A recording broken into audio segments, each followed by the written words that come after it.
क्षेत्र में एक घटना घटित हुई। उसमें एक व्यक्ति पर कुछ लोगों द्वारा फायरिंग की गई। ये सेम बस्ती रामजन्म नगर बस्ती के ही रहने वाले हैं और बिल्कुल पास से ही तो पहले की जानकार भी हैं। जैसे ही फायरिंग की सूचना प्राप्त हुई तो पुलिस कदमा थाना पुलिस वहाँ पर मौके पर पहुँची। जो भी घायल व्यक्ति है उसको पुलिस परिजन लोग एमजीएम अस्पताल लेकर गए। उसके बाद में वरीय पुलिस अधीक्षक महोदय के निर्देशानुसार एक हमारे द्वारा टीम बनाई गई, जिसमें मुख्यालय 2 डीएसपी के नेतृत्व में वो टीम कार्य करने लगी और उस टीम के सदस्य थाना प्रभारी जो अभी केस के आईओ हैं और अन्य सदस्य उसके थे।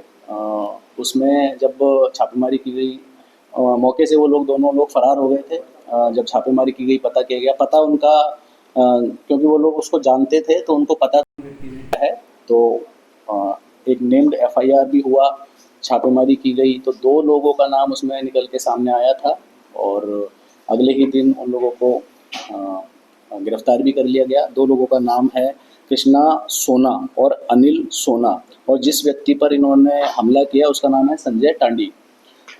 इनके पास से, ये वहीं उसी क्षेत्र के रहने वाले हैं, वहीं से इनकी गिरफ्तारी हुई है।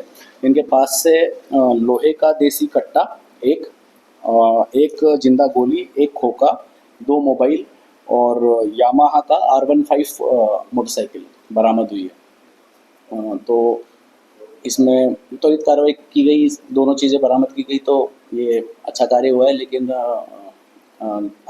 एक और चीज़ है कि कृष्णा सोना के पास से वो जो हथियार बरामद हुआ है वो कृष्णा सोना के पास से बरामद हुआ है।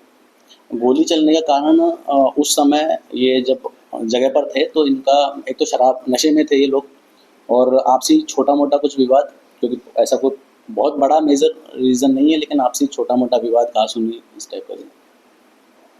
सर ये लोग हथियार कहाँ से लेके आ जाता है? जब झगड़ा होता है, छोटा मोटा झगड़ा होता है, हथियार लेके महत्वपूर्ण सवाल है और ये बिल्कुल एकदम देसी कट्टा है। ऐसा कोई लाइसेंस्ड नहीं है, कोई कुछ नहीं है, इसका कोई रिकॉर्ड नहीं है। तो जहाँ से भी इन्होंने बरामद किया, लेकिन इनकी स्थिति देखकर जिस प्रकार के ये वो हैं, ऐसा कोई प्रभावशाली इन्फ्लुएंशियल लोग नहीं हैं या फिर कोई ऑर्गेनाइज्ड क्राइम में शामिल हो इस टाइप के भी नहीं है। परंतु हथियार की अवेलेबिलिटी कहाँ से हुई, इस की महत्वता समझते हुए इस चीज़ पर अनुसंधान और इसकी जानकारी जुटाई जा रही है और मतलब बहुत इम्पोर्टेंट है ये हमारे लिए भी कि ऐसा व्यक्ति, कोई भी व्यक्ति, तो इसका अर्थ ये है कि भाई कोई भी व्यक्ति छोटा मोटा भी झगड़ा होगा तो उसमें कहीं से भी जुटा पा रहा है तो इतना सहजता से वो प्राप्त ना हो, इसके लिए भी जो भी छापेमारी वगैरह की जा रही है तो हथियार वगैरह सीज़ करना और उस क्रम में भी हमारे द्वारा कार्य किया जा रहा है कि इस प्रकार की जो अवेलेबिलिटी है, जो कि कार्य करके धीरे धीरे घटा रहे हैं, हथियार जब्त कर रहे हैं, लेकिन इसको और प्रभावी किया जाएगा।